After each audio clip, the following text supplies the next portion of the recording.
নমস্কার বন্ধুরা, আমি সুস্মিতা বাংলা ক্যানভাস চ্যানেলে সকলকে স্বাগত জানাই। রান্নার আরেকটি পর্ব নিয়ে আমি হাজির হয়েছি, তাই সকলকে ওয়েলকাম জানাই আমার চ্যানেলে। আজকে একটি মিষ্টি কুমড়োর রেসিপি নিয়ে হাজির হয়েছি। আজ আমি আপনাদের সাথে শেয়ার করছি মিষ্টি কুমড়ো একটি রেসিপি। এটা বানানো কিন্তু ভীষণই সোজা, ভীষণই সহজ, আর বানাতে কিন্তু ভীষণই কম ইনগ্রিডিয়েন্টস লাগে। আপনারা এটাকে গরম ভাতে কিন্তু পরিবেশন করতে পারেন, পরোটা বা রুটির সাথেও কিন্তু এটা পরিবেশন করা যায়। তাহলে চলুন আজ আমরা চটপট বানাই মিষ্টি কুমড়োর ভর্তা। তার জন্য আমি কুমড়োগুলোকে বড় বড় সাইজ করে কেটে নিয়েছি। এখানে 300 গ্রাম কুমড়ো নিয়ে নিয়েছি আমি, আর এটাকে আমি এখন সিদ্ধ করে নেব। একটা পাত্রে জল দিয়েছি আমি, আর গ্যাসের ফ্লেমটা অন করে দিয়েছি। কুমড়োগুলো এবার জলের মধ্যে সব দিয়ে দিয়েছি। কুমড়োটাকে ভালো করে কিন্তু বয়েল করে নিতে হবে। দিয়ে দিলাম এখানে 1 টেবিল চামচ নুন। এটাকে আমি এবার সিদ্ধ করার জন্য ঢাকা দিয়ে দেব। আমি এটাকে মোটামুটি 7-8 মিনিট ঢাকা দিয়ে দিলাম। এবার ঢাকা তোলার পর দেখবো এটা সেদ্ধ হয়েছে কিনা। 7-8 মিনিট হয়ে গেছে। কুমড়োগুলো দেখে নিই নরম হয়েছে কিনা।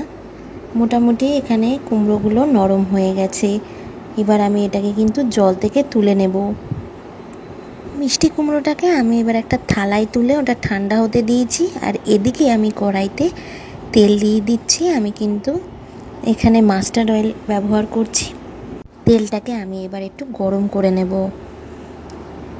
গরম হওয়া অবধি আমি অপেক্ষা করছি। ঠান্ডা তেলে কিন্তু ফোড়ন দেওয়া যাবে না, একটু ওয়েট করে যাচ্ছি। এবার ফোড়নটা দেব। দিয়ে দিলাম আমি একটা শুকনো লঙ্কা, আর একটু শুকনো লঙ্কাটা ভাজা হয়ে গেলে আমি দিয়ে দেব এখানে 1 টেবিল চামচ কালো জিরে। ফোড়নটা এবার 1 মিনিট মতো আমি ভেজে নেব। 1 মিনিট মতো ভেজে নেওয়ার পরে আমি এর মধ্যে পেঁয়াজ দিয়ে দেব। ফোড়নটাকে আমি 1 মিনিট মতো ভেজে নিচ্ছি, যাতে সুন্দর ফোড়ন থেকে গন্ধ বেরিয়ে আসে। 1 মিনিটের বেশি ফোড়নটা ভাজার প্রয়োজন নেই। দিয়ে দিলাম অল্প রসুন। এখানে আমি 3-4টে রসুনকে কুচিয়ে দিয়ে দিয়েছি।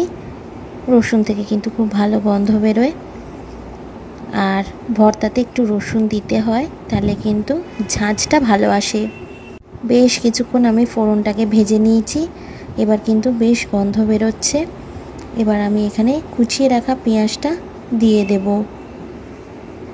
আপনারা কমেন্টসে জানান আপনাদের কাদের কাদের এরকম বাংলাদেশি ভর্তা রেসিপি ভালো লাগে। আমার তো বেশ ভালো লাগে। এত গরমে আর কিছু রান্না করতে না পেরে কিন্তু আমি এই ভর্তা দিয়েই সব ভাত খেয়ে নেব। এত ভালো লাগে যে আমি তৃপ্তি ভরে পুরো ভাতটা খেয়ে নিই। এবার দিয়ে দিচ্ছি অল্প কুচিয়ে রাখা পেঁয়াজ। কোচানো পেঁয়াজটা দিয়ে আমি এটাকে কিন্তু কিছুক্ষণ ফ্রাই করে নেব। পেঁয়াজটা এদিকে ফ্রাই হচ্ছে, আর এদিকে ফ্রাই হতে হতে আমি কিন্তু ওইদিকে কুমড়োটা যেটা ঠান্ডা হতে রেখেছি সেটা হাত দিয়ে স্ম্যাশ করে নেব। আর এদিকে পেঁয়াজটা একটুখানি ভাজা ভাজা হয়ে যাক। এটা ফ্রাই হওয়ার সময় দিয়ে দিলাম 1 চামচ মতো হলুদ গুঁড়ো, আর দিয়ে দেব 1 চামচ মতো লবণ। সব অল্প পরিমাণে দিয়ে ভালো করে কিন্তু ফ্রাই করে নিচ্ছি আমি। একটু কাশ্মীরি লঙ্কার গুঁড়োও দিয়ে দেব আমি এর মধ্যে। দিয়ে ভালো করে মশলার সাথে পেঁয়াজটাকে কষিয়ে নেব একটু। 5 মিনিট মতো কিন্তু লো ফ্লেমে আমি পেঁয়াজটা আর মশলাটাকে একটু কষিয়ে নিচ্ছি। এদিকে আমি এটাকে কিছুক্ষণ কষিয়ে নিয়ে লো ফ্লেমে রেখে আমি কিন্তু কুমড়োটাকে স্ম্যাশ করে নিচ্ছি। বন্ধুরা, তোমরা বলো আমার ভিডিও তোমাদের কেমন লাগে। যদি ভালো লাগে অবশ্যই লাইক, শেয়ার অ্যান্ড সাবস্ক্রাইব কিন্তু করতে ভুলো না। আমি রোজ রোজ নতুন নতুন রান্নার ভিডিও নিয়ে তোমাদের জন্য আসি, যাতে তোমাদের ভালো লাগে।